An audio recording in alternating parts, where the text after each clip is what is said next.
पुराभिलेख खात्याचे document digitalisation करपाची file finance खात्याकडे अप्रुवलाक आसा। 150 जाणांनी रात दीस काम केल्यारपासून पुराभिलेख खात्याचे सगळे डॉक्युमेंट डिजिटलायज जावपाक 3 वर्सां तरी लागतली। पुराभिलेख मंत्री सुभाष सांगता। आमी एक CCTV सर्वेलन्स दवरिल्ले आसा, सगळ्या कॅमेरा इन्स्टॉल केल्ले आसा। दुसरी गजाल आसा, कोणी डॉक्युमेंट मागता ताचे आमी लॉगबूक दवरलो आसा, त्या लॉगबुकाचेर तांणी एंट्री करपाक जाय।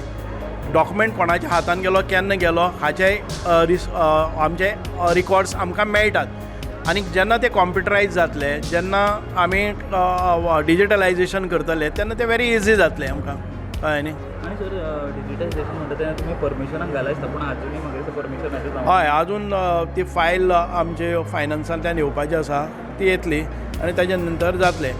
150 कामगार पसून डेली बसले, म्हणजे 150 आमचे जर सॉफ्टवेअर एक्सपर्ट्स तातूंत बसले जाल्यार पसून ते 3 वर्सां कमीत कमी डबल शिफ्टीन टिबल शिफ्टीन केल्यार पसून इतके ह्यूज आसा। प्रुडंटा खातीर स्वप्नील तारी।